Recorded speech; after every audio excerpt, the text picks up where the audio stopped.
Welcome to the Now. I'm Jenkins. And I'm Dame Sorola. Oh, what's better than getting a brand new Star Wars Battlefront later this year, chock full of brand new characters and more content than the first game, and spending multiple eras of the Star Wars movieverse? Filling it full of FIFA-like microtransactions. Said no one ever. There's a clarification. I'm Gus Sorola, by the way. Well, said one person at least, EA CFO, go figure, who made some comments at a conference this week with a few new details about where EA wants to take the next Battlefront game, and most of those had to do with making it more like FIFA's very lucrative Ultimate Team mode. These comments came from EA CFO Blake Jorgensen, who spoke at a Morgan Stanley conference. During his talk, Jorgensen revealed a jaw-dropping statistic announcing that Ultimate Team, EA's kind of controversial but highly lucrative microtransaction mode for FIFA, now brings in $800 million per year for the company. That's very close to $1 billion that players spend trying to deck out their fake soccer teams. That's a lot of money. That's a lot of money. That's a lot of money. That's like as much as people spend on shark carts in GTA Online.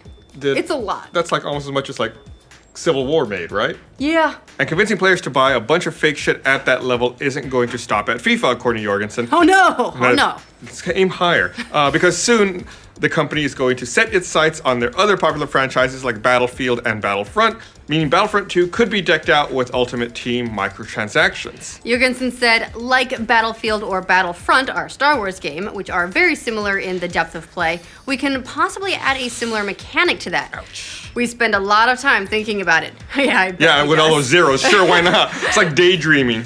Not for tomorrow, but over the next couple of years, you're going to see a lot more of that in our portfolio. Oh, great. Yeah, awesome. Why don't I make the game free at that point? Because they can charge for it and make $800 million in microtransactions. Even more zeros. That $800 million in microtransactions from FIFA represents a huge jump from last year. At the same conference in 2016, Jorgensen reported that FIFA Ultimate Team brought in roughly $650 million per year. So that's like, that's like 33%-ish growth year over year just in that one mode alone. Or, roughly an extra $3 million a week. That adds up. Plus, EA revealed that back in spring that FIFA is responsible for half of all of its extra digital content sales, totaling around $1.3 billion per year. So, it only makes sense that they want to turn every one of their franchises, including Battlefront, into money printing machines as well. Now, for those who aren't super familiar with this mode and how it works, FIFA's Ultimate Team mode allows you to put together the ultimate soccer roster to battle other gamers online, rather than just play an established real-world team roster. But to do that, it's going to cost you either time or money to put it all together, and a lot of it. Time is money, friend.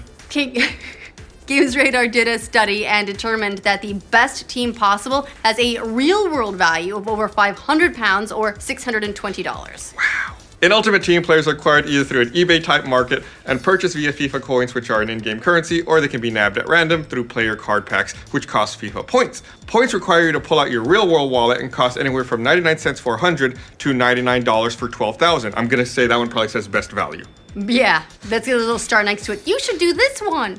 And considering how much money it makes, there's really no surprise at all from a pure business standpoint that EA wants to roll this into something like Battlefront 2. Star Wars, they paid a lot of money to license that franchise. They want to get a lot of money back from it. The only question is how they'll pull it off in a way that doesn't upset players, or upset them too much, that is. They're able to accomplish it in FIFA because it exists through a separate, highly competitive mode apart from the regular multiplayer. So maybe they'll look at something like that. I've got it. Pay to reload. Make every shot count. At the moment, Battlefield 1 is our best guess at how they'd implement this in Battlefront 2. In addition to Season Pass content, which gives you access to map packs and such, Battlefield 1 also sports battle packs. Battle packs are earned at the end of rounds, purchased through scrap, which is earned by scrapping duplicate content from packs, or purchased with real money. You can get one battle pack for $2, or as many as 20 battle packs for $30. Best value. Yeah. Some fans don't really like this system. It is aggressively geared towards getting people to spend more money on buying the packs, but many are okay with this since the battle packs only contain cosmetic items and experience boosts. And even Battlefront 1 itself did eventually introduce some microtransactions into the ecosystem in the form of upgrade packs.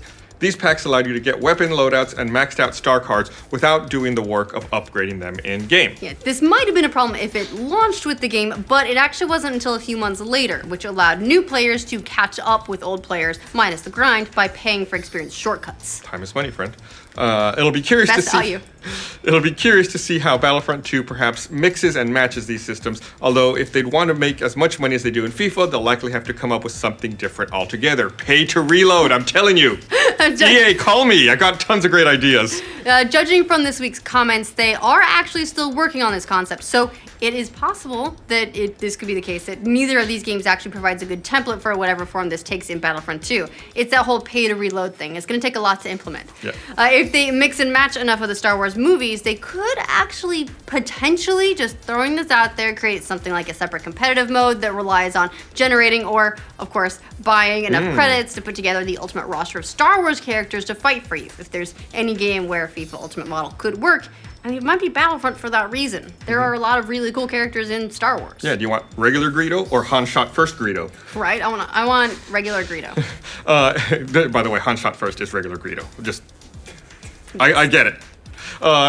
In more Battlefront 2 news, we did get a few other comments from EA about the next game as well. In addition to talking up EA's mega millions that they get from poor FIFA suckers, Jorgensen also gives a tiny bit more detail about Battlefront 2. Like this much more detail.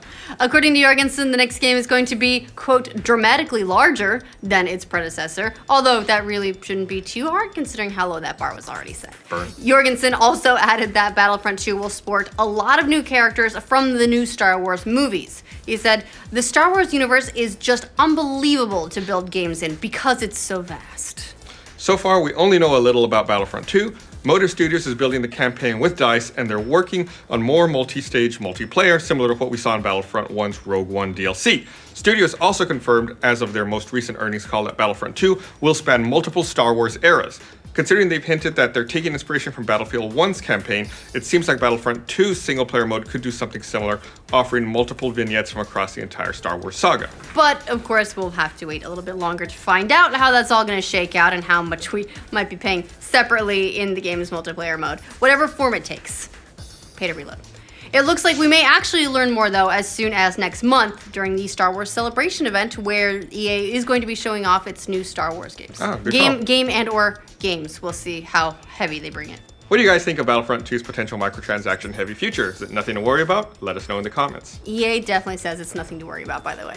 And for future updates on all the Star Wars movies and the video games, make sure you like this video and subscribe to the know. These are not the microtransactions you're looking for.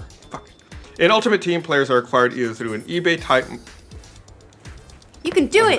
I believe in you. I just drank a bunch of coffee. I'm kind of wired. Really? You drank coffee this late in the afternoon? Yeah, it's my afternoon recharge. It's Mad Dog Sorola. In Ultimate Team, players are acquired... Mad Dog Dame Sorola, because I started thinking Mad Dog Dame Sorola, so I had to say it.